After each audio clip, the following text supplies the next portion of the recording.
Aujourd'hui, nous répondons à la question de Micheline Gascon qui se demande si nous devrions être inquiets de la volonté des Américains d'importer du Canada des médicaments et que peut faire notre gouvernement contre ça. Rappelons tout d'abord que cet été, le gouvernement américain a annoncé qu'il permettrait aux États, aux grossistes et aux pharmaciens d'importer du Canada des médicaments qui existent déjà dans leur pays. Aucune date n'a été précisée ni la façon dont ce plan se mettrait en marche toutefois. Il faut savoir qu'actuellement, ce type d'importation n'est pas permis, mais les Américains peuvent rapporter chez eux un stock personnel de médicaments qu'ils ont achetés au Canada. Il y a quand même des conditions à respecter.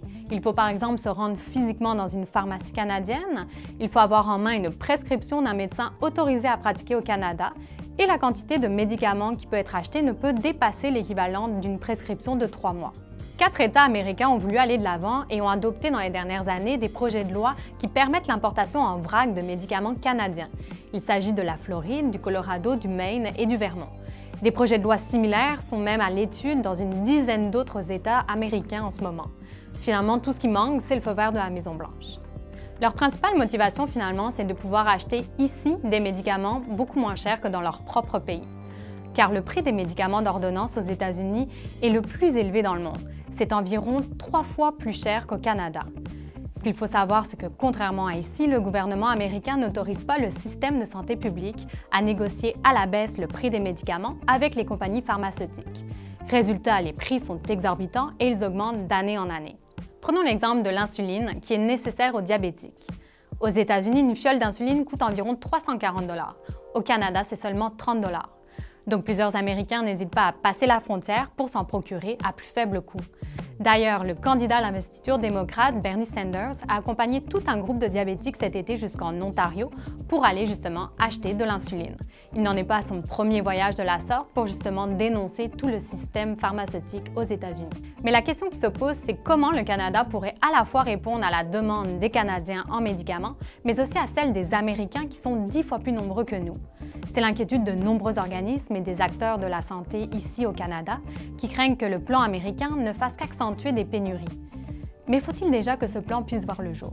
Le problème, c'est que le marché pharmaceutique, le Canada est desservi par des manufacturiers américains et c'est eux qui décident qu'on envoie au Canada et c'est eux qui peuvent bloquer aussi la réimportation vers les États-Unis. Là, les élections se mettent à approcher, fait qu'il faut arriver avec quelque chose. On arrive avec cette proposition qui fait un petit peu consensus aux États-Unis. Donc, pour moi, tout ce projet de loi-là, c'est un peu du théâtre politique. Là, ça ne peut pas mener nulle part. Il n'y a rien qui va se faire sans le consentement de l'industrie. En résumé, il y a très peu de chances que les grandes firmes pharmaceutiques, qui sont pour la plupart américaines, acceptent que les médicaments vendus sur le marché canadien à plus faible coût soient rachetés par les Américains au même prix.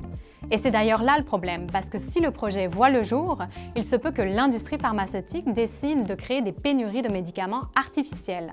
C'est-à-dire qu'en arrêtant de vendre certains médicaments au Canada, ils empêcheraient les Américains de s'en procurer à plus faible coût. Et dans de tels cas, il faudrait là que le gouvernement canadien agisse et au plus vite, selon le professeur Marc-André Gagnon. On a donc demandé aux principaux partis fédéraux qui sont actuellement en pleine campagne électorale à travers le Canada ce qu'ils pensent de cet enjeu et qu'est-ce qu'ils feraient pour le régler. Les 6 partis nous ont répondu qu'ils surveilleraient de près la situation et qu'ils feraient en sorte que les Canadiens continuent d'avoir accès aux médicaments dont ils ont besoin. Mais ils n'ont pas précisé quelles mesures seraient prises pour justement y arriver. Seul le parti de Maxime Bernier, le Parti populaire du Canada, a très clairement indiqué qu'il empêcherait l'exportation de médicaments s'il le faut.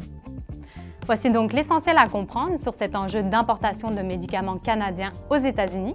Si vous avez d'autres questions, n'hésitez pas à nous écrire à l'adresse questions@commercialledevoir.com.